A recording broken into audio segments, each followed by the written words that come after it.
Welcome back, folks, to WWE Network and Chill. I'm Graham Giason Matthews, and right here on WWE Network and Chill, I review all the original programming that I watch on the WWE Network. And today we're talking about Season 1, Episode 7 of WWE Breaking Ground. So, unlike in previous episodes where we get a little bit of everybody else, in this episode was no different. We get, a little bit of snippets from Tino Sabatelli, Lovepreet, Noof, even Matt Bloom and Sarah Amato, Sarah Del Rey, Baymella, Bayley, Carmella, everybody pretty much. So we get a little bit of everybody on this show, but I would say the central focus of this episode was on Carmella and her road to recovery. Obviously, the previous episode, episode 6, ended with Carmella getting injured at the hands, or specifically feet, of Eva Marie at a live event. I forgot where it was. It might have been in Nashville, I believe.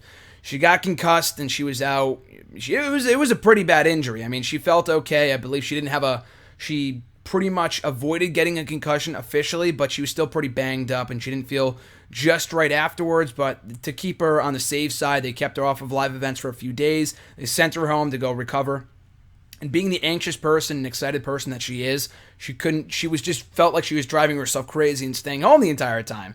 Because you have to imagine, even when you're not on the road, I mean, being on the road is obviously a very rigorous process if you're a wrestler, but if you're home, it's fun to kind of relax and kind of get your wits about you and staying home and kind of recuperating for a few days. But beyond that, it can be very tiresome to kind of sit there, get anxious, get antsy, and not be doing really anything. Carmella jokes about getting a hobby, and you see a shot of her carving pumpkins with her boyfriend Big Cass.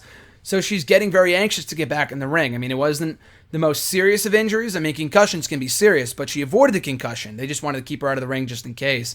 So when she came back, she was doing reps in the ring, running the ropes, getting cleared by doctors. And Bayley jokes that she had been working out since she was 3 years old, so she never gets blown up. But after running the ropes for 15 times, she officially gets blown up in the ring. But the doctor gives her the good to go, and she's cleared to compete at the next live event. So that's pretty cool. But she ultimately returns to the ring at the next event, which this is taking course over the entire episode, not just the beginning of this show. Like I said, she's the central focus of this episode of Breaking Ground, this edition. So all of these different things that I'm mentioning take place over the course of the entire 30, 40 minutes that this show goes for. But at the end of the episode, you see her in the ring with, I believe, Alexa Bliss and maybe Peyton Royce, I want to say. I forgot who the other two women in the match were. I think it was a 6-person tag team match.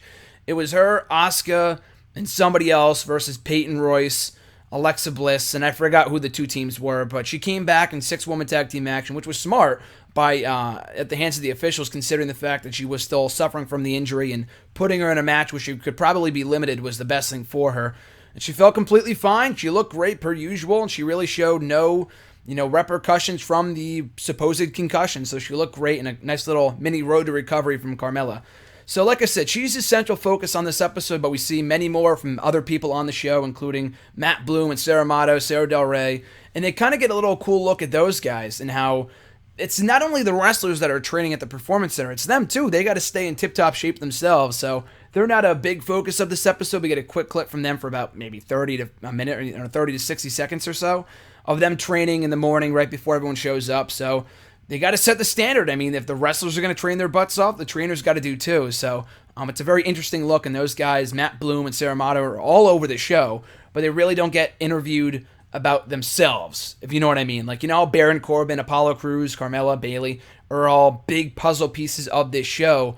Matt Bloom and Sarah Amato are as well, and getting interviewed about all the other talents, but other people aren't really necessarily talking about them, which is the way it should be, considering they're just the trainers. But they're not just trainers.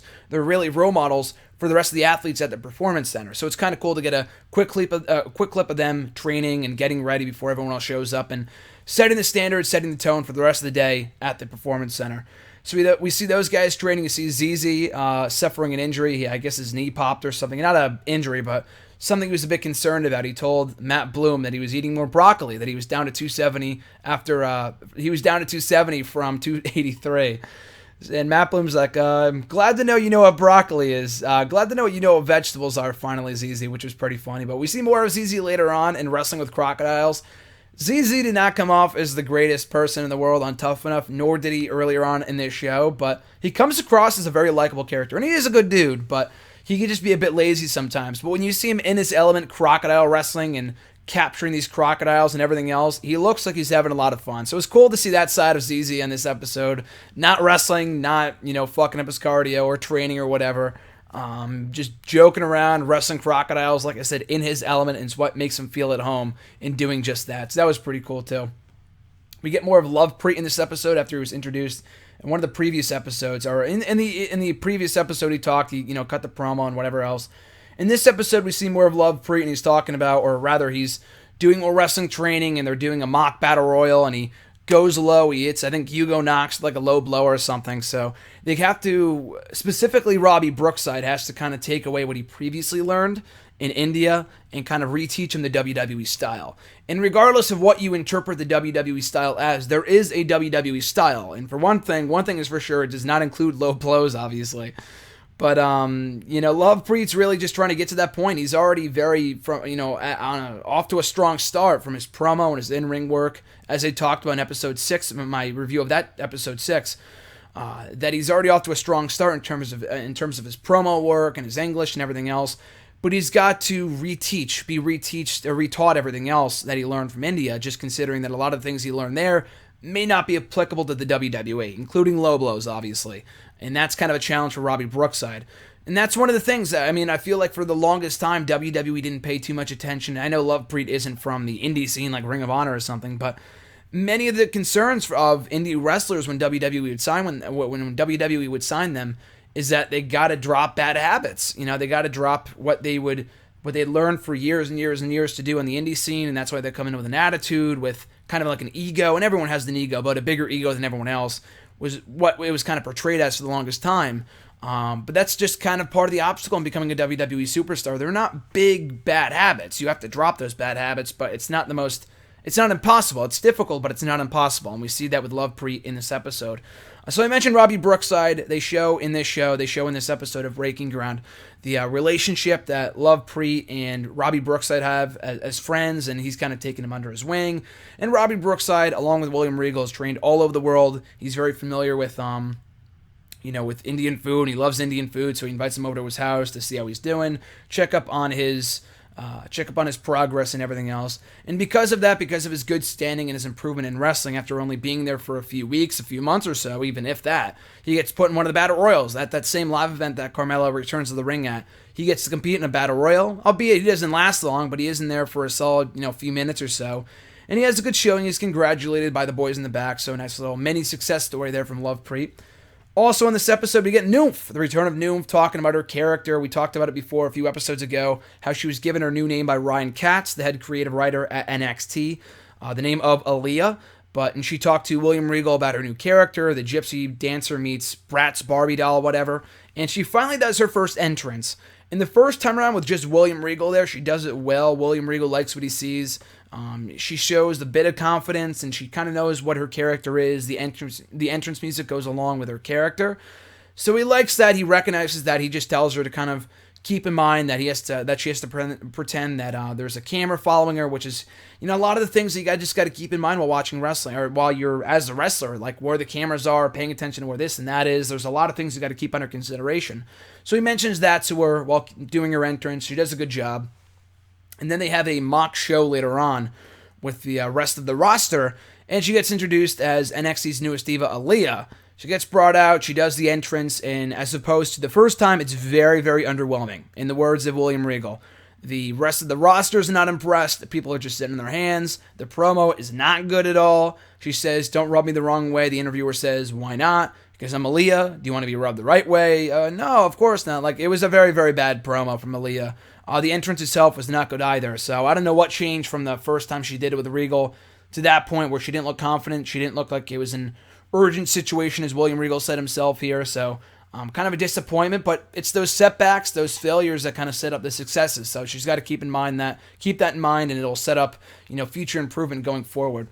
So beyond that, speaking of the women, we do get a brief makeup class tutorial from the women with one of the makeup artists from the main roster coming down to NXT, teaching Carmella, Alexa Bliss, Peyton Royce, Billie Kay, Bayley, all the others, a quick lesson in makeup. And of course, I'm not a girl, so I wouldn't really know, but they talk about the very much importance of makeup. And a lot of these girls just look gorgeous as it is, but they talk about how once you get on the road and you're traveling all the time, it's harder to kind of not stay in shape, but kind of not maintain the beauty. But you know what I'm talking about, though. You kind of feel the wear and tear of the road. So it's really hard, really difficult for something like that, for something to maintain something like that, like your natural beauty and stuff like that, and just makeup. So it's really, really important. So when the makeup artists aren't there, like they aren't in NXT, they need to learn to do it themselves. Natural skincare, stuff like that. So the more beautiful you look naturally, the more you take care of your skin, the less makeup you have to use. So that's a great point, too. That was a cool little inside look at what the NXT women have to deal with on a regular basis. So we see a bit of Tino in this episode, too. Tino takes a bigger role in the next episode, which I just got done watching, episode 8. I'll talk about that in the next episode of WWE Network and Chill. But we do see him, making his entrance, and he's feeling more confident. He talks to Dillinger, like, do I have any pointers? Do you have any pointers for my entrance? And Dillinger makes a great point that it's all about the eye contact and the facial expressions and the emotion that you show. Like, you can make a fan feel a certain way about you just based on how you look at them. If you look at them, look at yourself, and this Tino guy is freaking ripped. Looking at them, looking at yourself, then looking back at them and shaking your head, right there sends the message that you feel that you are superior to them. And that's, basics of wrestling that you don't really think about, but it makes a hell of a lot of sense. You can make... you could send a major message by not really saying anything at all, just by your actions and how you look at other people and how you look at the fans and the emotion that you convey through your facial expressions. And it really is, very much imperative to the rest of your character and how people react to you, which again is very crucial to a character's success. So like I said, we'll talk more about Tino in the next episode. But the remainder of the episode, we get a bit of a focus on Bayley. And leading up to the end of this episode where Bayley and Sasha Banks sit down with Triple H, and she's rewatching, or even before that, she's rewatching her classic contest with Sasha Banks from Brooklyn, which I was at, by the way, the greatest match I've ever seen live, hands down, no doubt about it. She's watching it with her boyfriend, very envious of that guy. But they're watching that match, and they're just watching it back because Bayley loves the match so much. She gets a performance review from Sarah Amato, and they're talking about her character and how she's just a natural leader and she needs all those different components to eventually make it back to the main roster. So we see all these different things, and like I said, they eventually meet up with Triple H. After Baymella take a ride to the next live event with Sarah Lee and just kind of giving her pointers. So like I said, the episode concludes with Sasha Banks and Bayley sitting down with Triple H, very nervous as to what he's about to announce. We have a feeling what he's about to talk about to them because obviously this had taken place many months before it aired, like 2 or 3 months beforehand. But it was a cool little segment. It's a nice cliffhanger for the following episode. What is that news that Triple H is going to break to Bayley and Banks in regards to their future in NXT? Is it something good? Is it something bad? Bayley mentions how everything had been going so great that she gets the feeling it might be something bad. So it is kind of interesting. But that's the cliffhanger for the following episode, going into episode 8 of Breaking Ground. So overall, another great episode. What do I tell you? They're all excellent. They all have something different to offer. So check out this episode at your leisure on the WWE Network. I believe it is the longest to date, almost 42 minutes, but it's well worth it. All these episodes are worth it. Just binge watch the entire show. They're all great. So that is episode 7 of season 1 of Breaking Ground. I'll be back in my next video of WWE Network and Chill to talk about episode 8 of Breaking Ground. But until then, follow me on Twitter, Facebook, here on YouTube. All the socials and links are down below in the description box. Until next time, guys, I'm Graham G.S. Matthews, and I'll catch you folks down the road.